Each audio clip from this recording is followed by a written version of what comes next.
Hi hello welcome to our channel. నేను మీ శ్రీ.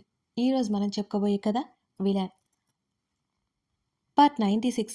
కథలోకి వెళ్ళే ముందు లైక్ చేయడం మర్చిపోకండి ఫ్రెండ్స్. ఇక చూద్దాం. గెస్ట్ హౌస్ వెనుక ఉన్న స్టోర్ రూమ్లో దాన్ని పెట్టి జాగ్రత్తగా కాపలాగా ఉన్నారు. సార్ మేడం 2 రోజులు ఇంటికి రారని పని వాళ్ళకి ఇన్ఫామ్ చేశారు ఆ ఇద్దరు. జ్ఞాన ఫోన్ ఆన్ చేసింది. రక్షిత్ నుంచి మిస్డ్ కాల్స్ ఉన్నాయి. మాట్లాడితే తను మొత్తం చెప్పాల్సి ఉంటుంది. మాట్లాడకపోతే రక్షిత్కి అనుమానం వస్తుంది. ఏం చేయాలో జ్ఞానకి అర్థం కాలేదు. జ్ఞాన ఆలోచిస్తుండగానే రక్షిత్ నుంచి మరోసారి కాల్ వస్తుంది. చెప్పన్నయ్య, నిద్ర గొంతులో పిలిచినట్టు పిలిచింది జ్ఞాన.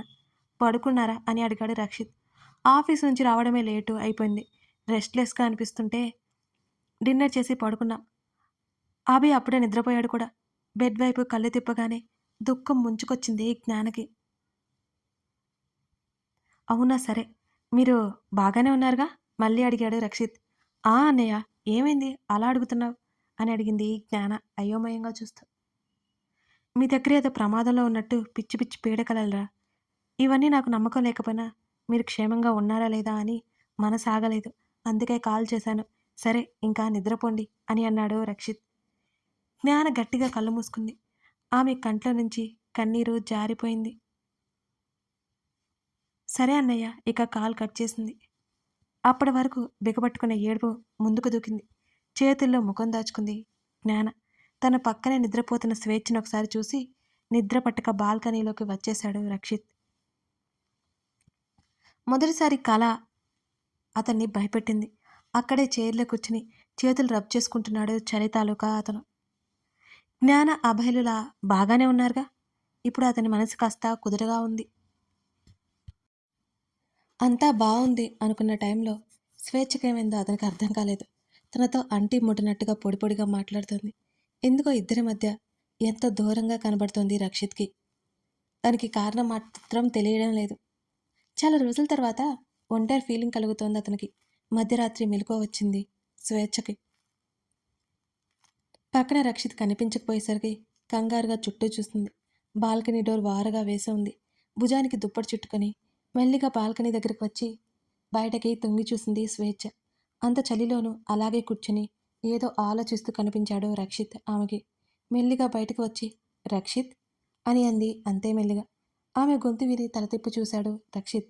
ఇక్కడున్నావేంటి అంటూ అతని దగ్గరికి వెళ్ళింది స్వేచ్ఛ. అతడు సమాధానం చెప్పలేదు. బదులుగా సన్నగా తలగా పంకించాడు, ఏమీ లేదన్నట్టుగా.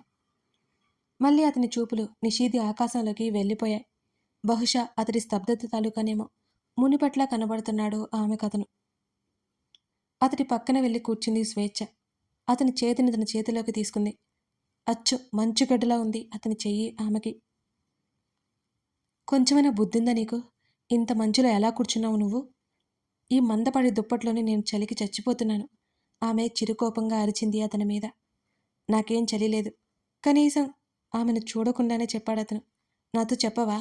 అతడి చల్లటి చేతిని తన వెచ్చటి చెంపకి ఆనించుకుంది స్వేచ్ఛ. చేతిని వెనక్కి లాక్కోబోయాడు. గట్టిగా పట్టుకుంది ఆమె. అబ్బా, ఏమైంది నీకు? ఎందుకిలా ప్రవర్తిస్తున్నావు అని అడిగింది. అతడు సమాధానం చెప్పకుండా మళ్ళీ చూపు తిప్పుకున్నాడు. కొంపదీసి ఇక్కడికి వచ్చాక దెయ్యమేమైనా పట్టిందా? గబుక్కున అతని చేతిని విసిరికొట్టి దూరం జరిగింది. అలాగే దూరంగా కూర్చుంది స్వేచ్ఛ. ఆ మాటకు సీరియస్గా చూశాడు ఆమె వైపు రక్షిత్. నీకు దెయ్యం పట్టలేదన్నమాట. అందుకే ఇలా సీరియస్గా చూస్తున్నా. దెయ్యమైనా పడితే బావుండు, కాస్త నవ్వుతావు అని అంది స్వేచ్ఛ ముఖాన్ని సీరియస్గా పెట్టుకుని. అతడు వెంటనే ముఖం తిప్పేసుకున్నాడు ఆమె మాటలకి. వెళ్ళి లోపలికి వెళ్ళి పడుకో, బయట బాగా చలిగా ఉంది. కనీసం ఆమెను చూడకుండానే అన్నాడు రక్షిత్. నీకు కూడా చలిగానే ఉంది కదా, పద లోపలికి అని అంది స్వేచ్ఛ. నాకు నిద్ర పట్టట్లేదు, నువ్వు వెళ్ళు అతను చెప్పగానే అతని ముఖం వంక పరీక్షగా చూసింది. సున్నితంగా అతని చేతివేళ్ల మధ్య ఆమె చేతివేలి దూర్చి, ఏమైంది రక్షిత్, ఎందుకలా ఉన్నావు? ఈ మధ్యకాలంలో నిన్నెప్పుడు ఇలా చూడలేదు నేను అని లాలనగా అడిగింది స్వేచ్ఛ. ఏం లేదు, నాకు ఒంటరిగా ఉండాలని ఉంది. నువ్వు వెళ్ళి పడుకో అతడు చాలా మామూలుగానే చెప్పాడు. కానీ తనని అక్కడి నుంచి వెళ్ళిపోమంటున్నాడేమో అని అనిపించింది స్వేచ్ఛకి. ఆమె మనసు చివుక్కుమంది. ఇంతకుముందు అతడెప్పుడైనా కసురుకున్నా ఆమె ఏమీ అనుకోదు. కానీ అతడి ఇష్టాన్ని చూస్తూ అతనితో మరింత సన్నిహితంగా ఉన్న తర్వాత ఆ మాటలు చాలా కష్టంగా అనిపించాయి స్వేచ్ఛకి. ఆమె నోటి నుండి మాటే రాలేదిక. అతడు ముందు తన దుఃఖం ఎక్కడ బయట పడుతుందో అని గబగబా పరిగెత్తినట్టుగా లోపలికి నడిచింది స్వేచ్ఛ. అప్పుడు అర్థమైంది రక్షిత్‌కి. తను మామూలుగానే మాట్లాడినా స్వేచ్ఛకి మరోలా అర్థమైపోయిందని. ఆమె ఎంత అమాయకమైనదో గుర్తుకొచ్చి, ఎంత స్వచ్ఛమైందో అతనికి తెలుసు. ఆమెను నొప్పించాడని అర్థమై గబుక్కున గదిలోకి వచ్చాడు రక్షిత్. ఏడుస్తున్న దానికి సంకేతంగా స్వేచ్ఛ భుజాలు అదురుతున్నాయి. అంతకు ముందు రోజు నుంచి దిగులుగా ఉన్న ఆమెకు ఈ మాట మరింత దిగులుని చేకూర్చింది. అతని స్వభావం తెలిసి అతని వెంట నడిచి ఇప్పుడు బాధపడ్డం దండగే. అతన్ని మార్చుకోవచ్చని బలంగా నమ్మింది. కానీ తెలియకుండానే ఏడుస్తోంది తను. తన రక్షితే కదా, ఎందుకు ఏడుస్తుంది? చిచి, ఏడవకూడదు. తను అసలు ఏడవకూడదు. ఇప్పుడు అతను ఏమీ అనలేదు. రక్షిత్‌కి తనంటే చాలా చాలా ఇష్టం. తనకు తానే సర్ది చెప్పుకొని కన్నీళ్లు తుడుచుకుంది స్వేచ్ఛ. స్వేచ్ఛ! ఆమె పక్కన కూర్చొని ఆమె భుజం మీద చేయి వేశాడు రక్షిత్. ముఖాన్ని సరిగ్గా తుడుచుకుని అతడి వైపు చూసి నవ్వింది స్వేచ్ఛ. ఏంటి, అప్పుడే వచ్చేసావు? నిద్ర వస్తుందా? ఏమీ లేనట్టే అడిగింది. సారీ అన్నాడు రక్షిత్. సారీనా? ఎందుకు? నాకు బాగా నిద్ర వస్తుంది. నీకు నిద్ర వస్తే పడుకో. కళ్ళకు చేతిని అడ్డు పెట్టుకుంది స్వేచ్ఛ. ఒక చేత్తో ఆమె ముంజేతిని పట్టుకుని మరొక చెయ్యి ఆమె భుజం చుట్టూ వేసి లేపి కూర్చోబెట్టాడు రక్షిత్. అయోమయం ఆశ్చర్యం కలగలిపి అతన్నే చూస్తోంది. నాకు కాస్త కలవరంగా అనిపించి అక్కడ కూర్చున్నాను. అందుకే అలా మాట్లాడాను అని అన్నాడు రక్షిత్. ఏమైంది అని అడిగిందామె. ఏం లేదు, ఏదో పీడకల అంతే. సారీ అన్నాడు మరోసారి అతను. నేనేమీ అనుకోనులే. సారీ లాంటివి నాకు చెప్పకు. ఇలారా. అతని తలని తన ఒడిలో పెట్టుకుంది. ఇప్పుడు కళ్ళు మూసుకో అని మెల్లిగా అతని తలని నిమురుతోంది స్వేచ్ఛ. కొన్ని క్షణాలు కళ్ళార్పకుండా ఆమెనే చూశాడు. అంతకు ముందు రోజు ఆమె దూరం దూరం ఉండడం, ఇప్పుడు ఇలా ఉండడం అర్థం కాలేదు అతనికి. స్వేచ్ఛ, చెప్పు. నీకేమైనా నా వల్ల ఇబ్బంది కలిగితే మనసులో పెట్టుకోకు. నాతో చెప్పు. అంతేగాని దూరంగా ఉండకు అని అన్నాడు రక్షిత్. కళ్ళు పెద్దవి చేసి చూసింది. ఆమెని చూస్తూ కళ్ళు మూసుకున్నాడు రక్షిత్. తన ప్రవర్తన వల్ల రక్షిత్ బాధపడ్డాడని అర్థమై ఆమె ఎక్కువగా ఏవేవో ఊహించుకుందేమో. బహుశా అలాగే అనుకుంది స్వేచ్ఛ. జ్ఞాన కంటి మీద కునుకు లేకుండా అభయ వైపే చూస్తోంది. అతడి ప్రాణానికి ప్రమాదం లేకపోయినా అసలు అతను కళ్ళు తెరుస్తాడా లేదా, లేకపోతే ఇంకేమైనా జరగొచ్చా? నర్సు నిద్రలోకి జారుకుంది. మెల్లిగా అడుగులో అడుగు వేసుకుంటూ అభయ వైపుకు వెళ్ళింది జ్ఞాన. అతడి బెడ్ పక్కన నిలబడింది. తీక్షణంగా అతన్నే చూస్తోంది ఆమె. అభయ్ మీద విపరీతమైన కోపం వస్తుంది ఆమెకి. మరోవైపు అభయ్కి ఆ పరిస్థితి రావడానికి కారణం విశ్వనాథ్. లాభం లేదు. విశ్వనాథ్ లాంటి వాళ్ళు భూమి మీద బతకడానికి వీల్లేదు. తను ఏదో ఒకటి చెయ్యాలి. లీగల్గా వెళ్తే విశ్వనాథ్ని తనేం చేయలేదు. తెలివిగా ఏదైనా చేయాలి. విశ్వనాథ్ని నలువైపుల నుంచి బంధించాలి. ప్రాణాలు కాపాడమని తన్ని వేడుకోవాలి. ఏం చెయ్యాలి? ఎలా ఎలా? జ్ఞానమెదడు పాదరసం కదలిక కన్నా వేగంగా ఆలోచించడం మొదలుపెట్టింది. ఆమె ఏదో నిశ్చయానికి వచ్చింది. కాస్త ముందుకు వంగి అభయ్ నుదుటి మీద పడుతున్న జుట్టుని వెనక్కి తోసింది. అతడి నుదుటిన పెదవులు తాకించింది. అతడి ముఖాన్ని అపురూపంగా చూసుకుంటోంది జ్ఞాన. ఆమెకు తెలియకుండానే కంటి నుంచి జారిన కన్నీటిని తుడుచుకుంటూ బయటకు వచ్చింది ఆమె. బయట కుర్చీలో కూర్చొని కనిపించాడు శేషు. అప్పటికే అర్ధరాత్రి 2 గంటలవుతోంది. శేషు వెంటనే కళ్ళు తెరిచి జ్ఞాన కనబడగానే లేచి నిలబడ్డాడతను. చెప్పండి మేడం అన్నాడు వినయంగా. నువ్వు ఇక్కడే ఉండు. నేను క్యాంటీన్కి వెళ్ళి కాఫీ తాగేసి వస్తాను. లోపలికి వెళ్ళి కూర్చో అంది జ్ఞాన. శేషు తల ఊపి తలుపు తెరుచుకుని లోపలికి వెళ్ళి కూర్చున్నాడు. అభయ్ని చూడగానే అతడి గుండె తరుక్కుపోయింది. శేషు భుజాల మీద చేతులు వేసి సరదాగా మాట్లాడుతుండేవాడు. యజమాని అని అహంకారం ఎప్పుడూ చూపించలేదు అభయ్. అక్కడ పనిచేసే అవసరం వల్ల అవసరాలన్నీ అతడే చూసుకునేవాడు కూడా. జ్ఞాన క్యాంటీన్లో కూర్చుంది. అక్కడొకరు కూర్చుని కనిపించారు. వారిలో కొందరు నిద్రపోతున్నారు, కొందరు ఫోన్లు చూసుకుంటున్నారు.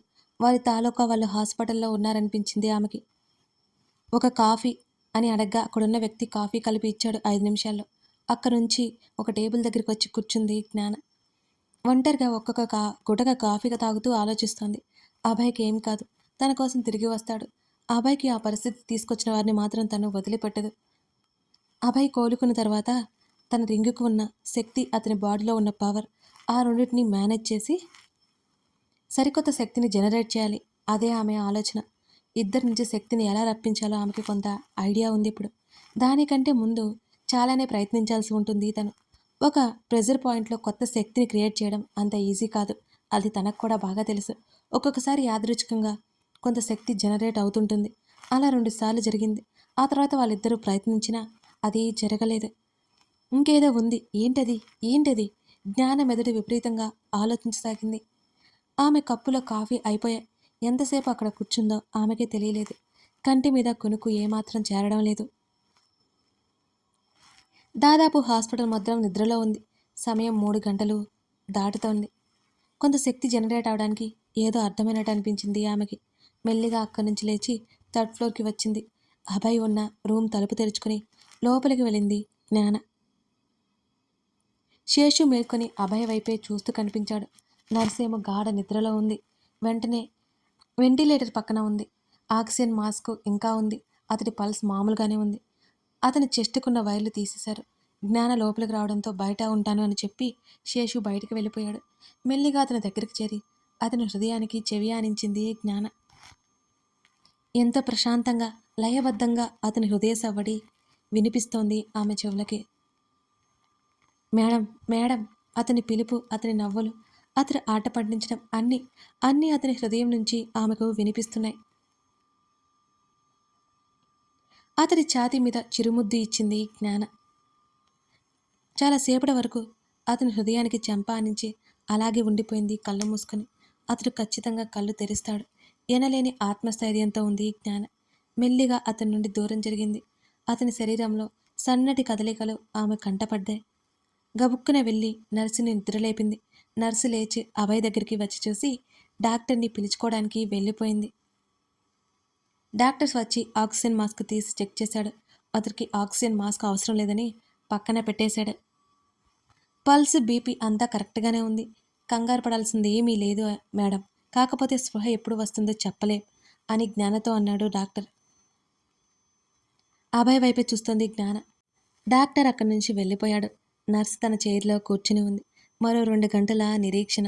ఆమె మనసు పడే వేదన గుర్తించలేని కాలం నిదానంగా ముందుకు సాగుతోంది. చీకటి మీద వెలుగు చిలకరించినట్టుంది. సూర్యుని ఉషోదయపు కాంతులు ప్రకృతిని మెల్లిమెల్లిగా ఆక్రమించుకుంటున్నట్టున్నాయి. అతడిలో కదలిక. అచ్చం సన్నటి గాలి వీచినప్పుడు చెట్ల ఆకుల్లా ఆమె నయనాలు ఏదో అద్భుతం దృశ్యాన్ని చూసినట్టుగా. కనీసం రెప్పైనా కొట్టలేదు జ్ఞాన. దిగులు వీచుకుని నింపుకున్న ఆమె ముఖంలో సరికొత్త వెలుగేదో అలా ప్రవేశించింది. బాధతో ముడుచుకుపోయిన ఆమె పెదవులు సన్నగా విచ్చుకున్నాయి అతనిలో కదలిక చూసి. డాక్టర్, పేషెంట్కి స్పృహ వచ్చింది అని నర్సు హడావుడి పడుతోంది. అభయ్ కనురెప్పల మీద నుండి కనిపిస్తున్న కనుపాప అటు ఇటు కదలాడుతోంది. అతని కనుబొమ్మలు దగ్గరగా జరిగాయి. అతడి కుడి చేయి అతని కంట దగ్గరికి చేరింది. రెప్పలు భారమైపోయాయి. మెల్లిమెల్లిగా కనుపాప బయటపడుతోంది అతనిది. మళ్ళీ కనుపాప కనుమరుగైపోతోంది. మరో 2 నిమిషాలు ప్రయత్నించిన తర్వాత అతడు కన్నులు తెరిచాడు. అయినా అంతా చీకటి. మళ్ళీ అతడి కనులు మూసుకుపోయాయి. మళ్ళీ కళ్ళు తెరిచిన అతడికి ఈసారి మరింత వెలుగు తాకి కళ్ళకు చేతిని అడ్డుపెట్టుకున్నాడు. మెల్లిగా ఆ చేతిని తొలగించాడు. ఎదురుగా జ్ఞాన కనిపించింది. ఇంకాసేపు పడుకోనివ్వచ్చు కదా, అప్పుడే నిద్ర లేపేశారు అని అన్నాడు అభయ్. అతని గొంతు ఎందుకో చాలా నీరసంగా ఉంది. జ్ఞాన కళ్ళల్లో నీరు తేలి ఆడుతోంది. హలో మిస్టర్ అభయ్, ఎలా ఉంది ఇప్పుడు మీకు? పక్క నుండి ఎవరిదో పిలుపు వినిపించి తల తిప్పి చూశాడు అభయ్. వైట్ కోట్లో డాక్టర్ కనిపించాడు. గబుక్కున కళ్ళతోనే ఆ గది అంతా పరిశీలించగా అతను హాస్పిటల్లో ఉన్నాడని అర్థమైంది అభయ్కి. మెల్లిగా నుదురి మీద చేతితో రొత్తుకున్నాడు. జరిగిందేంటో మెల్లిగా అర్థమైంది. అతడి ఆశ్చర్యాన్ని తెలియజేస్తూ అతడి కళ్ళు పెద్దవైనాయి. కథ కొనసాగుతోంది. చాలామంది సబ్స్క్రైబ్ చేసుకోకుండానే స్టోరీని చూస్తున్నారండి. సబ్స్క్రైబ్ చేసుకోవచ్చు కదా, దానివల్ల మీకేం నష్టం ఉండదుగా. నాకు ఇంకా ఇంట్రెస్ట్ కలుగుతుంది కదండి. అదొక 1 సెకండ్ పనే కదా. చేసుకొని రైటర్ని ప్రోత్సహిస్తే కదండి ఇంకా బాగా ఇవ్వగలను. Thank you.